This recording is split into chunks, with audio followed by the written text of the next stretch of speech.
જય શ્રી કૃષ્ણ મિત્રો, મારા કિચનમાં તમારું સ્વાગત છે.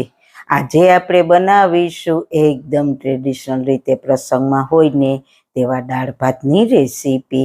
આજે આપણે એકદમ અલગ રીતથી દાળ ભાત બનાવીશું.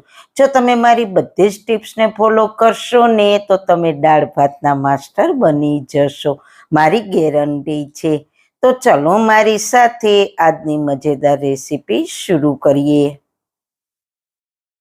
સૌથી પહેલાં સુપર ટેસ્ટી રેસીપી બનાવવા માટે 1 કપ તુવેરની દાળ આપણે લઈશું. તમે તમારા ઘરના સભ્યો હોય તે પ્રમાણે તમારે તુવેર દાળ લેવાની. આટલી દાળથી 5 લોકોને તમે સર્વ કરી શકશો. તુવેર દાળને એરંડિયાનું મોણ દીધેલું હોય છે, તો તેને પહેલાં તો આપણે 2 થી 3 પાણીથી સારી રીતના ધોઈ લઈએ, એટલે બધું જ એરંડિયું નીકળી જાય. આવી રીતના 2 થી 3 પાણીથી સારી રીતના ધોઈ લઈશું. હવે આપણે શું કરવાનું છે કે દાળને આપણે પલાળવાની છે. દાળને 1 કલાક પલાળશું એટલે તે ઝડપથી કૂક થઈ જશે અને કૂક થઈને દાણો સરસ મેશ થઈ જશે. તો દાળને આપણે ખાસ ગરમ પાણીથી પલાળવાની છે, એ વાતનું ખાસ ધ્યાન રાખજો. દાળને 1 કલાક પલાળશો ને એટલે તમારા ગેસની પણ બચત થશે. તમે એકવાર ટ્રાય કરજો.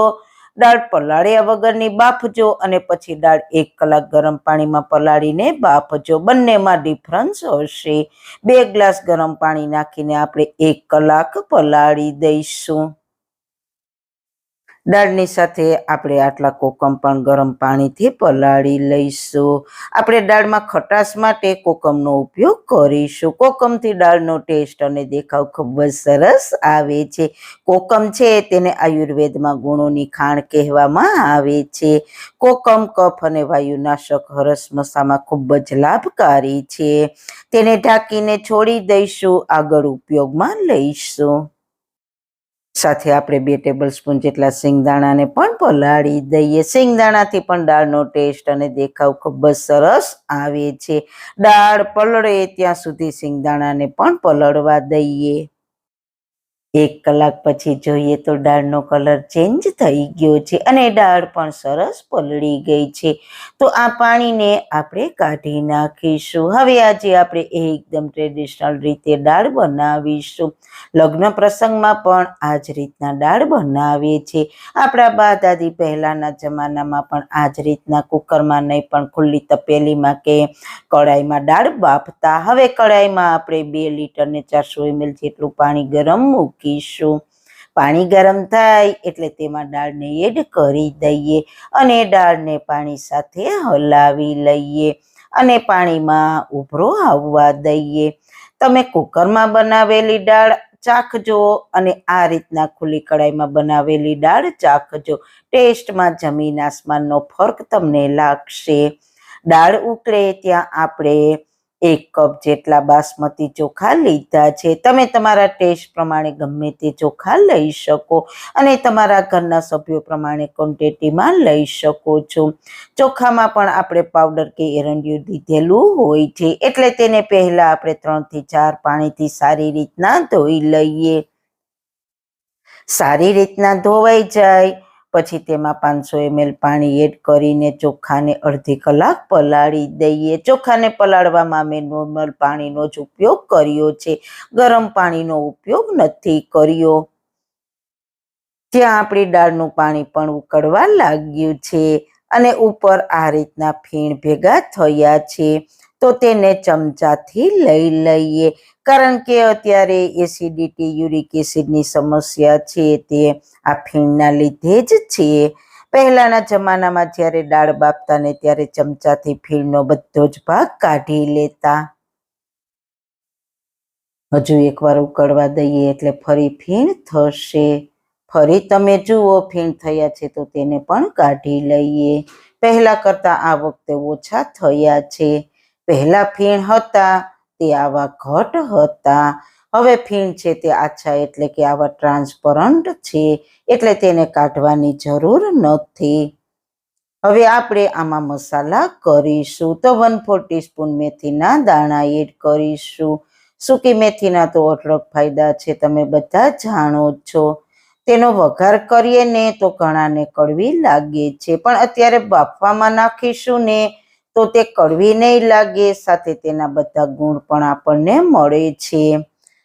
હવે 2 લવિંગ, 1 તજનો ટુકડો, 1 તમાલપત્ર, 1/4 ટીસ્પૂન મીઠું ને દાળનો સરસ કલર આવે તેના માટે 1/4 ટીસ્પૂન હળદર પાવડર એડ કરીશું અને સારી રીતના મિક્સ કરીશું. તમને એમ થશે કે આટલા બધા ગરમ મસાલા, પણ મિત્રો ગરમ મસાલો આપણે વાપરીએ અને ખડા મસાલા વાપરીએ તેમાં ઘણો ફરક છે. આ ખડા મસાલા છે તેની અંદર ઓઇલ હોય છે. આવી રીતના દાળમાં બાફતી વખતે નાખીએ તો તેનું ઓઇલ રિલીઝ કરીને ફ્લેવર આપશે અને તેના ગુણ પણ આપશે. હવે ઢાંકીને ગેસની ફ્લેમ મીડિયમ ટુ સ્લો રાખીને 15 થી 20 મિનિટ બફાવા દઈશું. હવે ભાત બનાવવા માટે 1.25 લીટર જેટલું પાણી ગરમ મૂકીશું. આજે આપણે ઓસાવેલા ભાત બનાવીશું. ચોખા કૂક થઈ જાય પછી આપણે વધારાનું પાણી ચાળણીથી કાઢી નાખીએ ને તેને ઓસાવેલા ભાત કહેવાય અને બીજા ભાત બને તેને બેઠા ભાત કહેવાય. તેમાં આનાથી પાણીનું પ્રમાણ ઓછું હોય કારણ કે તેમાં ચોખામાંથી પાણી કાઢવાનું ના હોય. ચોખાને પાણીની અંદર જ કૂક થવા દેવાના હોય છે, તેને બેઠા ભાત કહેવાય છે. આજની જનરેશનને મારે કહેવું પડે કે આને ઓસાવેલા ભાત કહેવાય અને આને બેઠા ભાત કહેવાય. ગેસની ફ્લેમ મીડિયમ રાખીશું અને અડધી ચમચી મીઠું એડ કરીશું. 2 ટેબલસ્પૂન લીલા વટાણા મારે સ્ટોર કરેલા છે તે એડ કરું છું, તમારી પાસે ના હોય તો સ્કીપ કરી દેવાના. હવે ચોખા પલાળ્યા હતા તેમાંથી પાણી નિતારીને તેને ગરમ પાણીમાં એડ કરી દઈએ. પછી 1 ચમચી ઘી એડ કરીશું. તેનાથી ભાત આપણા સરસ છૂટા છૂટા અને ખુશબુદાર બનશે. સારી રીતના મિક્સ કરી લઈએ. પછી મીડિયમ ગેસની ફ્લેમ પર 5 મિનિટ થવા દઈશું. ત્યાં વચ્ચે દાળને 10 મિનિટ થઈ છે તો દાળને હલાવી લઈએ. તમે જોઈ શકો છો દાળ ચડતી આવે છે અને દાળ સોફ્ટ પણ થઈ ગઈ છે. હજુ આપણે ફરી ઢાંકીને 8 થી 10 મિનિટ થવા દઈએ. ત્યાં ચોખાને પણ 5 મિનિટ થઈ ગઈ છે તો ચોખાને ચેક કરીએ તો ચોખાનો દાણો સરસ કૂક થઈને સોફ્ટ થઈ ગયો છે. હજુ તેને ઓસાવશું ને ત્યારે પણ તે થોડા કૂક થશે, એટલે અત્યારે જે છે તે પરફેક્ટ છે તો ગેસની ફ્લેમ બંધ કરી દઈએ. હવે ભાતને એકદમ સફેદ બનાવવા માટે અડધા લીંબુનો રસ એડ કરીશું ને સારી રીતના મિક્સ કરી લઈએ. પછી તેને કાણાવાળા વાસણમાં ભાતને એડ કરી દઈએ. આને ભાત ઓસાવ્યા કહેવાય છે. મિત્રો આપણે ભાતમાં ઘી નાખ્યું હતું એટલે ભાતનો એક દાણો છૂટો છે. હવે આને હલકા હાથે થોડા ફેલાવી દઈએ. હવે ખાસ એ કે આને આ પાણી ગરમ છે તેની ઉપર નથી રહેવા દેવાના, નહીતર ગરમ પાણીના લીધે ભાત ચડિયા જ કરશે એટલે ભાત વધારે કૂક થઈ જશે. હવે આને આમ જ ખુલ્લા જ રહેવા દેવાના, તરત જ તેને ઢાંકી નહીં દેવાના. ઢાંકીશું ને તો વરાળના લીધે પણ ભાત કૂક થયા જ કરશે અને ભાત છૂટા છૂટા નહીં રહે, એટલે આને થોડી વાર આમ જ ખુલ્લા જ રહેવા દઈશું. હવે 20 મિનિટ જેવું થયું છે અને દાળને ચેક કરીએ તો દાળ સરસ ચડી ગઈ છે. દાળના દાણા પણ વધારે નથી દેખાતા. તમને બતાવું તો દાળ બિલકુલ આખી નથી રહી. આ રીતના મેશ કરીએ તો તે સારી રીતના મેશ થઈ જાય છે. હવે 2 મિનિટ ગેસની ફ્લેમ બંધ કરી દઈએ. હવે આપણે ખડા મસાલા એડ કર્યા હતા તે કાઢી લઈએ. હવે બાફેલી દાળને એક તપેલીમાં કાઢી લઈએ અને પછી તેને આપણે આ લાકડાની ઝેરણી છે તેનાથી ઝેરી લઈએ. પહેલાના જમાનામાં બ્લેન્ડર નહોતા ત્યારે આનો જ ઉપયોગ થતો. તમે જોઈ શકો છો દાળ સરસ ઝેરાઈ ગઈ છે, બિલકુલ દાણાનો ભાગ નથી રહ્યો. હવે આપણે દાળનો ટેસ્ટી વઘાર કરવા માટે 1 ટેબલસ્પૂન ઘી ગરમ મૂકીશું અને 1 ટેબલસ્પૂન જેટલું તેલ ગરમ મૂકીશું. દાળનો વઘાર કરવામાં અડધું ઘી એડ કરવાથી દાળનો ટેસ્ટ ખૂબ જ સરસ આવશે. ઘી તેલ ગરમ થાય એટલે 1 ચમચી રાઈ એડ કરીશું. રાઈ ફૂટી જાય એટલે પોણી ચમચી જીરું એડ કરીશું. જીરું તતળી જાય એટલે 2 ચપટી જેટલી હિંગ એડ કરીશું. થોડા મીઠા લીમડાના પાન, 1 લીલા મરચાના ટુકડા એડ કરીશું. 1 લાલ સૂકું મરચું અને આપણે ખડા મસાલા એડ કર્યા હતા તે ફરીથી એડ કરી દઈએ ને બધા જ મસાલાને સાતળી લઈએ. પછી તેમાં 1 ટમેટાના ટુકડા એડ કરીશું અને મિક્સ કરી લઈએ અને 1 મિનિટ ઢાંકી દઈએ. 1 મિનિટ પછી ફરી હલાવી લઈએ. હવે અડધી ચમચી લાલ મરચું પાવડર એડ કરીશું અને આપણે શિંગદાણાને પલાળ્યા હતા તે પાણી નિતારીને એડ કરી દઈએ અને સારી રીતના મિક્સ કરી લઈએ. આપણે અત્યારે આદુ પણ વઘારમાં એડ નથી કર્યું. શું કામ નથી કર્યું તે હું તમને આગળ બતાવીશ. 2 ચમચી ગોળ એડ કરીશું. હવે થોડી દાળ એડ કરીને તરત જ ઢાંકણ ઢાંકી દઈએ જેથી કરીને વઘારની સુગંધ જતી ના રહે. હવે બધી જ દાળને એડ કરી દઈએ અને સારી રીતના મિક્સ કરી લઈએ. આપણે દાળને બાફતી વખતે મીઠું નાખ્યું હતું એટલે અત્યારે અડધી ચમચી જેટલું જ એડ કરીશું. હવે દાળને 10 મિનિટ ઉકળવા દઈશું એટલે બધા જ મસાલાની ફ્લેવર દાળમાં સરસ બેસી જાય. હવે આપણે કોકમ પલાળ્યા હતા તેના બી કાઢીને પાણી સહિત એડ કરી દઈએ. જો તમે કોકમ ના ખાતા હોવ તો ખટાશ માટે લીંબુ છેલ્લે નાખવાનું. જો તમારી દાળ વધારે ઘટ લાગતી હોય, પણ અત્યારે તો મારી દાળ બરાબર જ છે, પણ દાળની વેરાયટી અલગ હોય છે તો ઘણીવાર ઘટ લાગે છે, તો તેને પતલી કરવા માટે ખાસ ગરમ પાણી જ નાખવાનું. ક્યારેય રૂમ ટેમ્પરેચર વાળું પાણી નહીં નાખવાનું, નહીંતર તમારી દાળનો ટેસ્ટ બદલી જશે. હજુ દાળ 10 મિનિટ ઉકળશે એટલે થોડી ઘટ થઈ જશે. 7 થી 8 મિનિટમાં તમે જુઓ દાળ સરસ ઘટ થઈ ગઈ છે.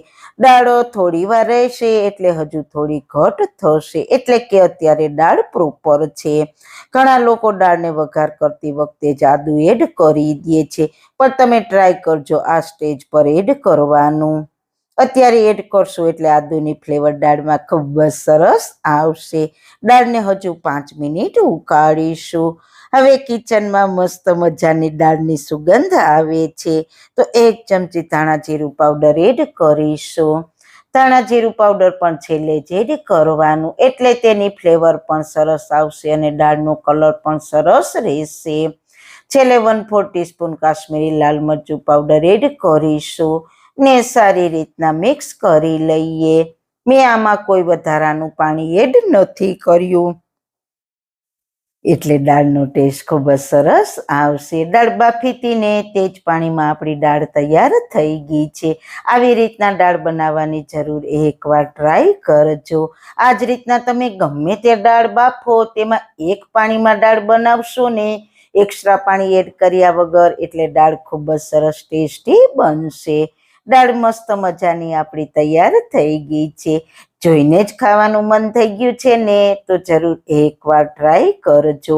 હવે ગેસની ફ્લેમ બંધ કરીને ઉપરથી થોડા ફ્રેશ ધાણા ભાજી સ્પ્રિંકલ કરીશું અને પછી ગરમ ગરમ દાળને સર્વિંગ બાઉલમાં સર્વ કરીશું. તો સારું ખાઓ, ખુશ રહો. આવી સરસ રેસીપી જોવા માટે તમારો ખૂબ ખૂબ આભાર. મારી રેસીપીને લાઈક કરજો, શેર કરજો ને મારી ચેનલને સબસ્ક્રાઈબ કરજો.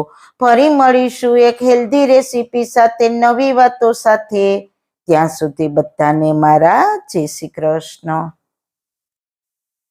વાળના તમામ પ્રકારના પ્રશ્નો સોલ્વ કરતું 42 જડીબુટ્ટીઓથી બનાવેલું ઔષધિ તેલ, જે અમે લોકો જાતે જ ઘરે તૈયાર કરીએ છીએ, કોઈ પણ કેમિકલ્સના ઉપયોગ વગર, બિલકુલ નેચરલ છે. 42 જડીબુટ્ટીઓ ભેગી કરીને લોખંડની કડાઈમાં ઔષધિ તેલ તૈયાર કરવામાં આવે છે. જો તમારે ખરીદવું હોય તો તેના ઓર્ડર અમે લઈએ છીએ. ઓર્ડર કન્ફર્મ કરવા માટે વોટ્સએપ નંબર સ્ક્રીન પર જોઈ શકો છો. જો તમારે આ તેલનો પૂરો વિડીયો જોવો હોય તો તમને તમને આ ચેનલ પર મળી જશે અને ડિસ્ક્રિપ્શન બોક્સમાં લિંક પણ મૂકેલી છે.